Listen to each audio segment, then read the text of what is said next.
उत्तराखंड राज्य प्रकृति का अपूर्व भंडार, मध्य हिमालय प्राकृतिक चीड़ पाइन के वनों का असीम फैलाव।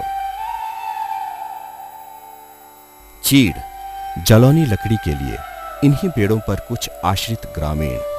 चीड़ की पत्तियां धीरे धीरे सूखती हैं, काम कम ही आती हैं। चीड़ की पत्तियां वनों में अग्नि का कारण और प्राकृतिक संसाधनों का नाश। चीड़ फायदे कम या नुकसान ज्यादा, पर ऐसा कब तक? चीड़ की यह पत्तियां उपयोग ना के बराबर। बेकार पड़ी इन पत्तियों को चीड़ पाइन ब्रिकेट बनाकर जलौनी लकड़ियों की जगह उपयोग में लाया जा सकता है। चीड़ की पत्तियों से कोयला बनाने के लिए भट्टी का उपयोग किया जाता है। ड्रम के आकार की यह भट्टी जमीन में इस प्रकार आड़ा लिटाते हैं ताकि कटा हुआ ढक्कन वाला भाग सबसे ऊपर रहे।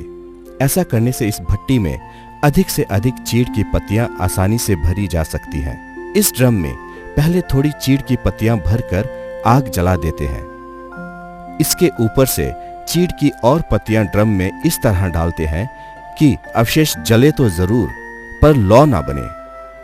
ड्रम में हवा प्रवेश को रोकने के लिए भट्टी को बंद कर ढक्कन वाले हिस्से को भूमि की सतह की ओर घुमा देते हैं।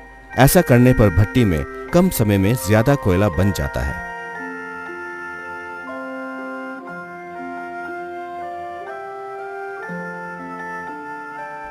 भट्टी से प्राप्त यह कुछ इस तरह का मटेरियल मिलता है जिसको 5-10% गोबर में मिला लिया जाता है।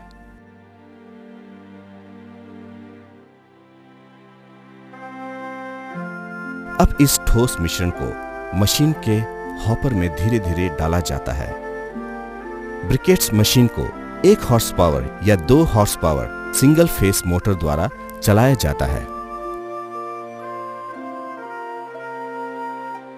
मशीन के इस भाग से गोल नलीदार कोयले की ब्रिकेट्स मिलनी शुरू हो जाती है।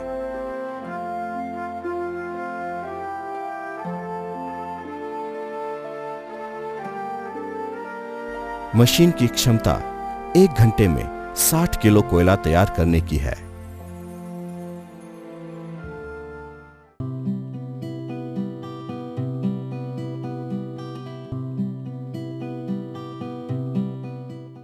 गीले ब्रिकेट्स को धूप में अच्छी तरह सुखाकर जलाने हेतु धुआं रहित ईंधन प्राप्त हो जाता है।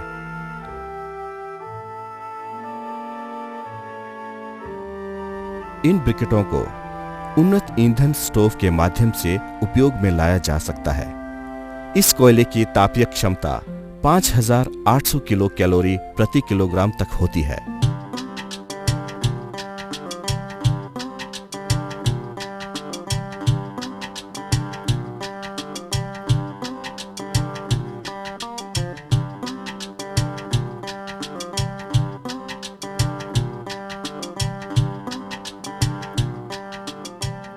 इससे ग्रामीणों का वनों पर जलौनी के लिए निर्भरता समाप्त हो सकेगी, साथ ही प्राकृतिक संसाधनों का संरक्षण संभव हो सके।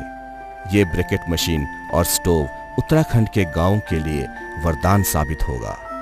जहां गांव चीड़ के प्राकृतिक वनों के मध्य स्थित हो, ग्राम में बिजली की उपलब्धता हो, समुदाय तकनीकी ट्रेनिंग, सामूहिक रखरखाव व जिम्मेदारी लेने को तैयार हो।